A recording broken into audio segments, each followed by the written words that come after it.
Shalom saudaraku, kembali lagi berjumpa di Life Study sebab orang yang berhenti belajar, berhenti bertumbuh.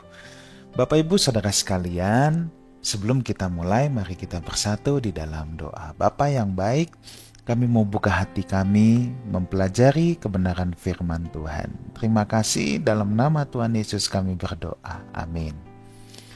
Bapak Ibu saudara sekalian, kita akan meneruskan pembelajaran kita sekarang mulai dari Kisah Rasul pasal 12 ayat 6 sampai dengan yang ke-24. Maka pada kesempatan ini kita akan menyelesaikan pembelajaran kita dalam kitab Kisah Para Rasul. Pasal yang ke-12 maksud saya. Yuk kita mulai dari ayat yang ke-6. Pada malam sebelumnya Herodes hendak menghadapkannya kepada orang banyak. Petrus tidur di antara dua prajurit, terbelenggu dengan dua rantai. Selain itu, prajurit-prajurit pengawal sedang berkawal di muka pintu. Nah, saudaraku, kita ingat pembelajaran kita yang minggu lalu bahwa Rasul Yakobus, ya. Jadi ada 3 rasul yang paling dituakan, Petrus, Yakobus, dan Yohanes, di mana Yakobus dan Yohanes ini adik kakak, saudara kandung. Ya. Dan di sini kita lihat bahwa Herodes telah membunuh Yakobus, sekarang Herodes menangkap Petrus.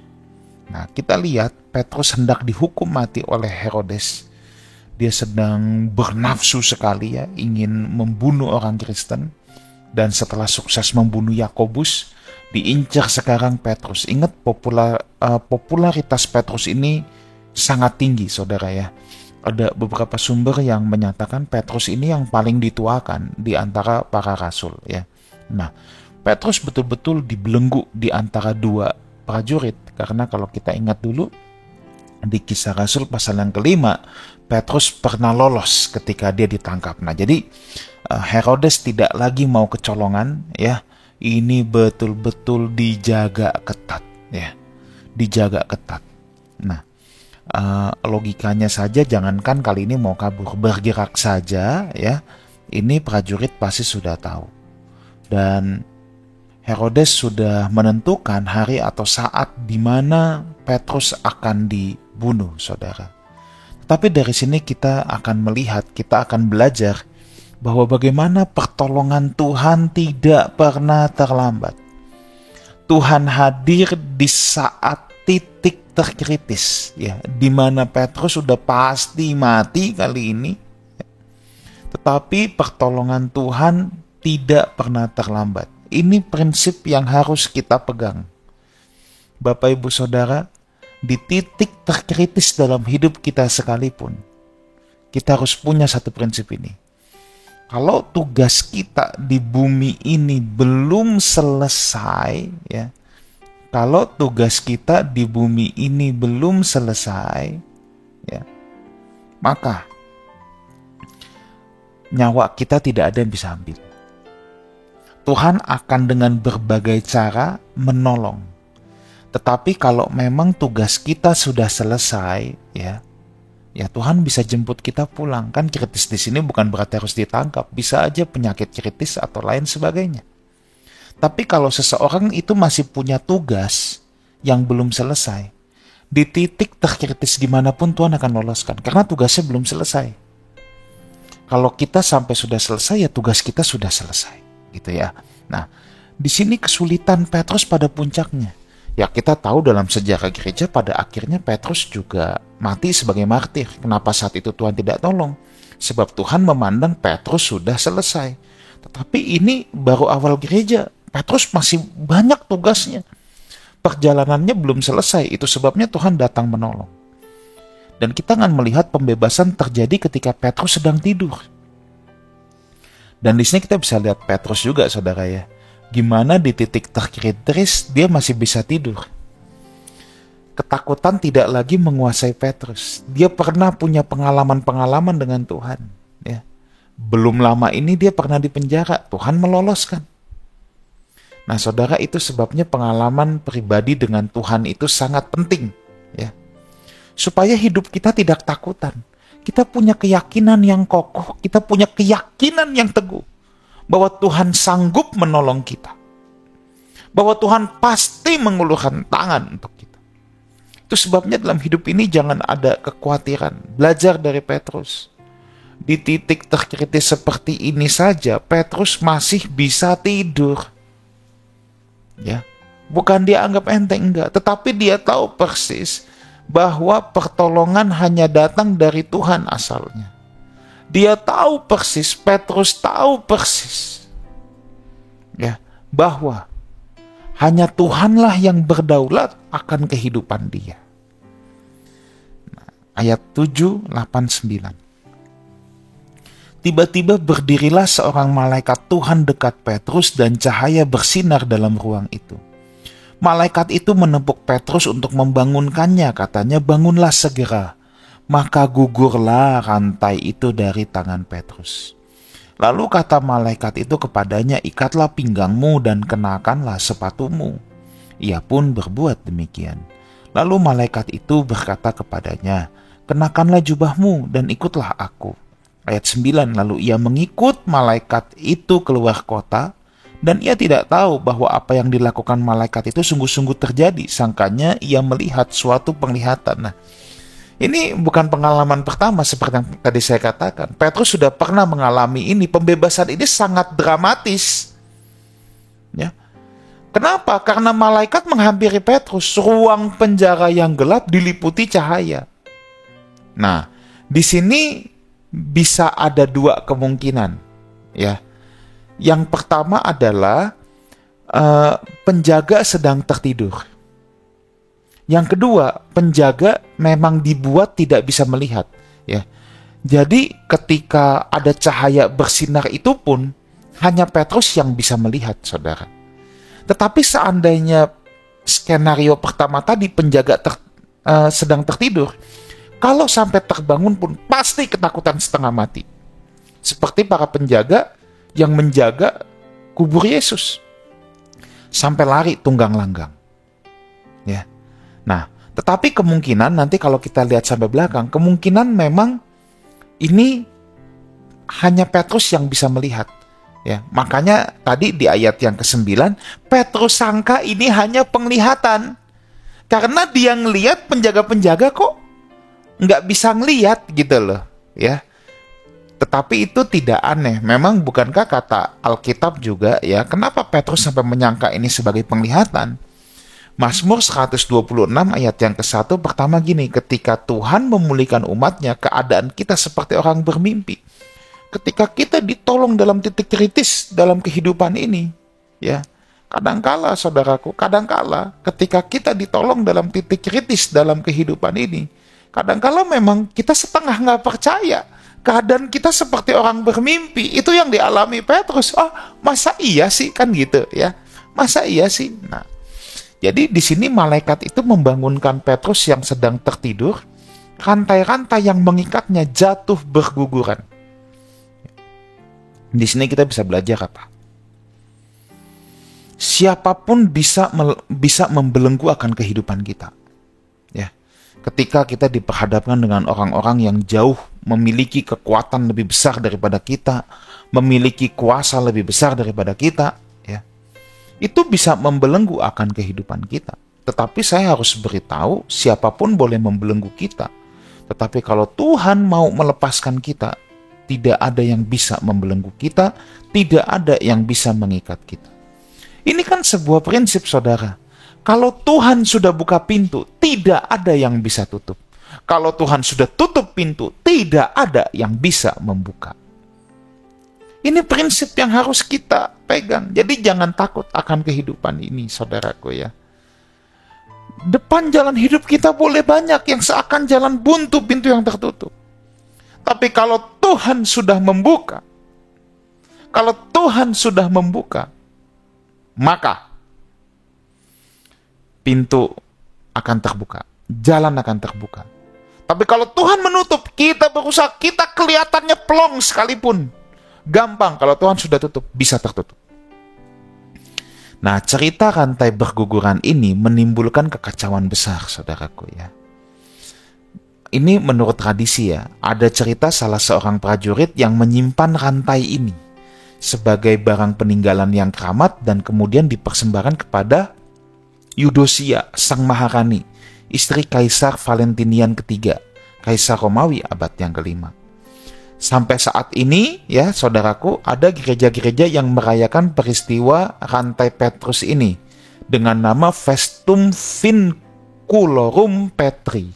Ya, biasanya dirayakan 1 Agustus. Nah, ini memang tidak ngerti kenapa perayaannya yang disebut perayaan rantai Petrus ini adalah 1 Agustus, padahal peristiwa ini terjadi sekitar Paskah. Nah, jadi yang saya mau katakan, cerita ini bukan isapan jempol, cerita ini gempar saudaraku ya. Bahkan ada prajurit menurut catatan tradisi yang sengaja menyimpan daripada rantai ini. Oke, ayat yang ke-10. Ayat yang ke-10 kita lihat sekarang. Setelah mereka melalui tempat kawal pertama dan tempat kawal kedua, sampailah mereka ke pintu gerbang besi yang menuju ke kota. Pintu itu terbuka dengan sendirinya bagi mereka. Sesudah tiba di luar, mereka berjalan sampai ke ujung jalan dan tiba-tiba malaikat itu meninggalkan dia. Nah, sekali lagi, mereka keluar tanpa halangan. Apakah para penjaga tertidur atau mereka yang invisible? Saya percaya mereka yang tidak dapat dilihat ya. Prosesnya gimana ya saudara, jangan tanya sama saya ya. Kan seperti mungkin bisa menembus ya. Ya kalau Tuhan mau bekerja, kalau Tuhan mau mengizinkan hal itu, apa sih yang tidak mungkin ya? Apa yang tidak mungkin ya?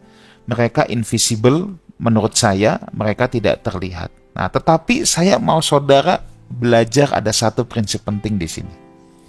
Saya sangat tertarik Bapak Ibu Saudara, dikatakan gini, sesudah tiba di luar, mereka berjalan sampai ke ujung jalan, berarti itu adalah suatu tempat di mana Petrus sudah tahu jalan.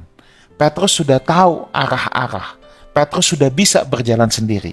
Lihat, dan tiba-tiba malaikat itu meninggalkan dia. Perhatikan, ini penting. Mungkin kita baca ayat ini sambil lalu, tetapi bagi saya di sini ada satu prinsip rohani. Apa itu? Ketika cara-cara biasa masih bisa digunakan, kita tidak boleh mengharapkan cara-cara mujizat. Saya ulang lagi. Ketika cara-cara biasa yang natural masih bisa digunakan, kita tidak boleh mengharapkan cara-cara mujizat. Ini pelajaran berharga, saudara. Nanti kita lihat ya, Petrus akan pergi kemana di ayat-ayat selanjutnya. Pertanyaan saya, kenapa malaikat tidak membawa Petrus sampai di tempat titik itu? Enggak. Di ujung jalan, Petrus tahu jalan, malaikatnya tinggal. Di sini kita bisa melihat, saudara ya, bahwa Tuhan itu memang mau kita berpartisipasi. Sejak semula, sejak kejadian pertama, manusia itu rekan sekerja Allah yang Tuhan mau manusia aktif. Tetapi sayangnya hari-hari ini banyak pengajaran yang mengarahkan kepada sebuah pasivitas, di mana kesannya kita diam saja, nanti Tuhan yang beresin dari A sampai Z.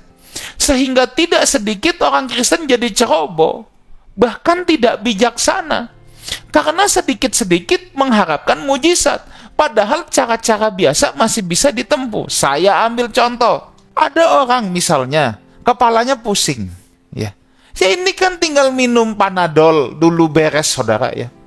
Tapi kan bisa ada yang ngotot, saya nggak mau minum obat. Kalau saya minum obat berarti saya nggak beriman. Saya mau beriman sama Tuhan. Tuhan harus sembuhkan. Loh, cara biasa masih bisa kok, ya. Atau kutil gitu ya, ini yang lebih ekstrim. Ya buang kutil kan gampang. Tinggal ke dokter kulit, bisa dibakar, bisa diangkat. Lalu itu nggak beriman, saya mau mujizat, kutil ini terangkat. Lah saudara, ini bukan cancer stadium 4 di mana dokter angkat tangan. Nah, kita harus punya prinsip, ketika cara biasa masih bisa digunakan, kita nggak perlu mengharapkan cara-cara mujizat. Karena kita memang Tuhan mau kita bertanggung jawab juga atas hidup kita. Tuhan mau melibatkan manusia untuk aktif. Ya, Tuhan mau melibatkan manusia berperan serta. Itu sebabnya kita harus jadi Kristen yang dewasa. Jangan dikit-dikit minta mujizat. Kita itu harus coram deo, bergumul maksimal dengan Tuhan dan kehidupan ini. kita lakukan yang terbaik. Kita percaya Tuhan menyempurnakan. Kalau ada sesuatu yang di luar kontrol kita, tangan Tuhan pasti terulur untuk menolong kita. Nah, itu prinsip, saudaraku. Itu prinsip ya. Jadi yuk kita belajar ya jadi orang Kristen yang dewasa, saudara ya. Nah, ayat 11-12, dan setelah sadar akan dirinya, Petrus berkata, "Sekarang taulah aku benar-benar bahwa Tuhan telah menyuruh malaikatnya menyelamatkan aku dari tangan Herodes dan dari segala sesuatu yang diharapkan orang Yahudi." Dan setelah berpikir sebentar, pergilah ia ke rumah Maria ibu Yohanes yang disebut juga Markus. Di situ banyak orang berkumpul dan berdoa. Nah, jadi Petrus betul-betul terjaga, tersadar, terbangun akan apa yang terjadi ya. Dan ia sadar sepenuhnya bahwa Tuhan telah melepaskannya dari rancangan busuk orang-orang fasik. Ya, Tuhan telah melepaskan dari rancangan busuk orang-orang fasik. Petrus langsung tahu kemana ia harus pergi. Ya, dia ke rumah Maria. Jadi malaikat tidak menuntun sampai rumah Maria, Petrus harus berjalan sendiri ya. Siapa Maria? Itu adalah ibu Markus. Ya, yang saya udah berapa kali cerita di live study ini, ia seorang yang berada melayani Tuhan dengan hartanya ya. Ia punya rumah di Yerusalem, lotengnya saja muat 120 orang. Inilah rumah yang digunakan Tuhan Yesus untuk perjamuan Paskah terakhir sebelum ia disalibkan dan tempat peristiwa pencurahan Roh Kudus ya. Orang punya rumah di kota Yerusalem itu pasti bukan sembarangan ya, itu di pusat kota ya.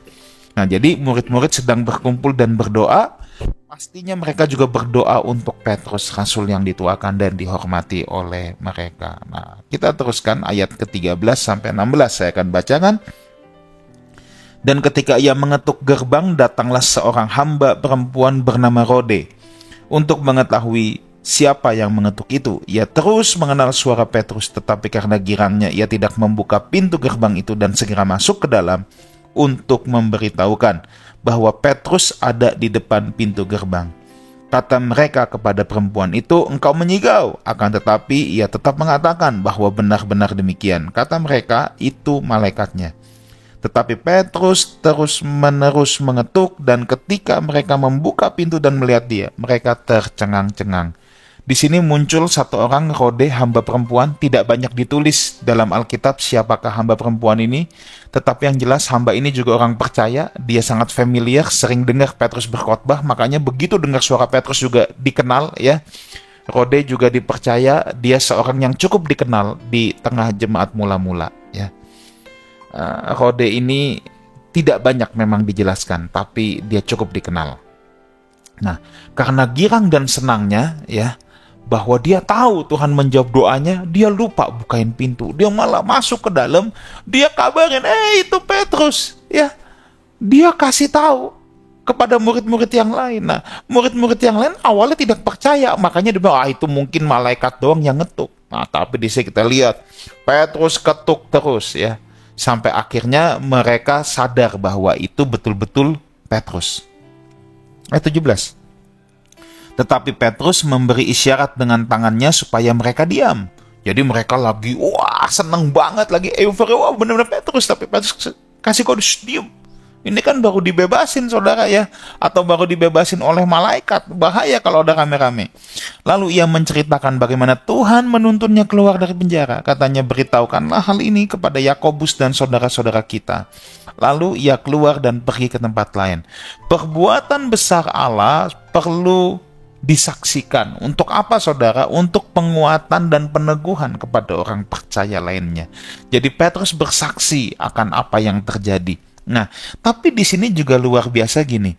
Petrus bilang, beritahukanlah kepada Yakobus dan saudara-saudara kita. Yakobus di sini adalah Yakobus saudara Tuhan Yesus, yang adalah juga soko guru jemaat, atau yang saya jelaskan minggu lalu adalah Yakobus muda.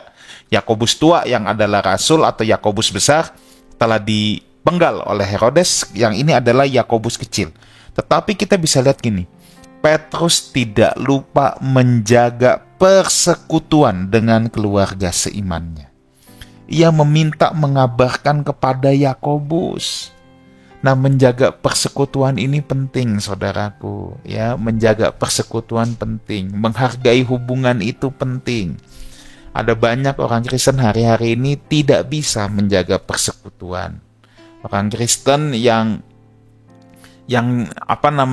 tidak peduli dengan orang lain ya. Yuk sambillah kita terus sambil memberi kabar saudara ya kepada saudara seiman. Oke, ayat 18-19, pada keesokan harinya gemparlah prajurit-prajurit itu. Mereka bertanya-tanya apakah yang telah terjadi kepada Petrus. Herodes menyuruh mencari Petrus, tetapi ia tidak ditemukan. Lalu Herodes menyuruh memeriksa pengawal-pengawal itu dan membunuh mereka. Kemudian ia berangkat dari Yudea ke Kaisarea dan tinggal di situ. Peristiwa ini menggemparkan. Herodes sangat emosi, kesel. Ini yang jagain udah banyak, ya. Dan sekarang saatnya dia menampilkan kebengisannya. Sebagai pelampiasannya, ia membunuh orang yang tidak bersalah. Nafsu membunuh tetap harus dilampiaskan. Hati-hati saudara ya. Dosa itu selalu cari pelampiasan. Pengawal ini kan tidak bersalah saudara ya.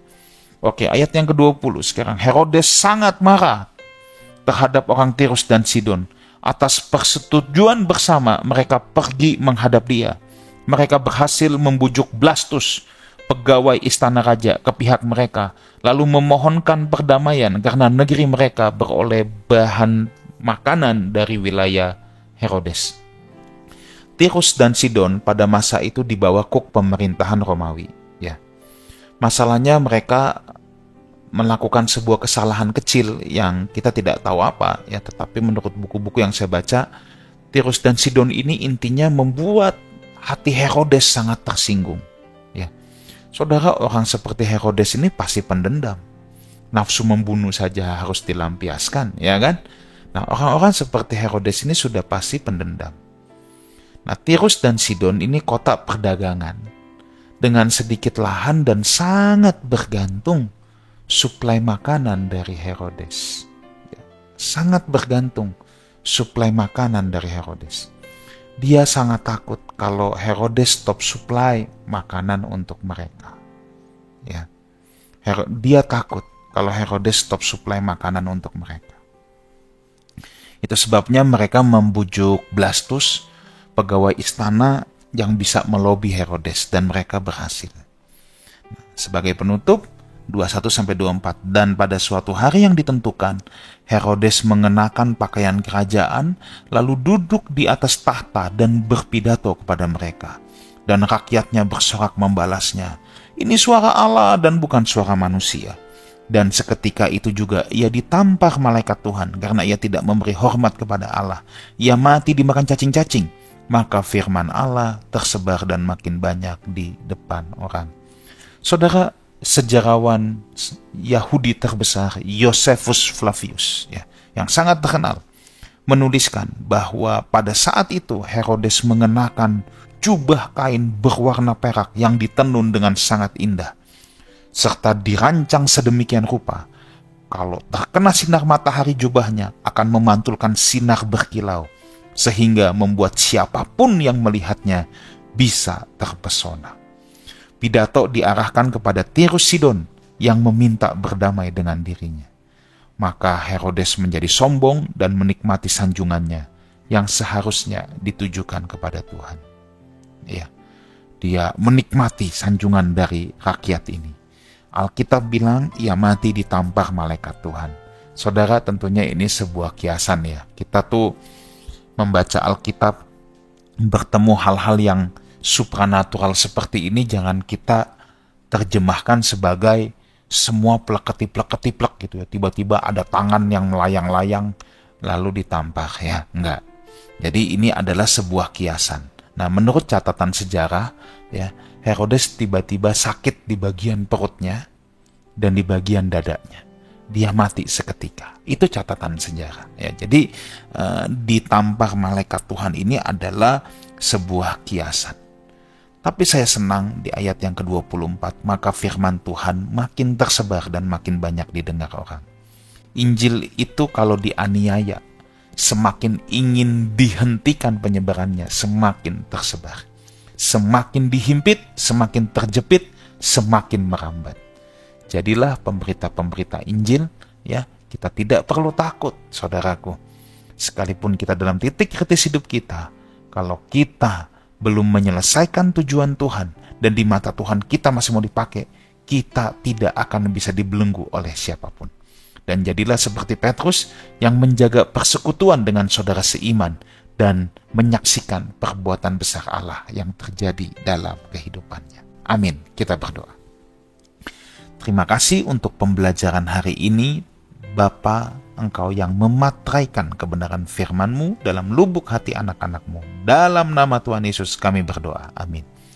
Saudaraku, sampai jumpa di live study yang akan datang, sebab orang yang berhenti belajar, berhenti bertumbuh. God bless you.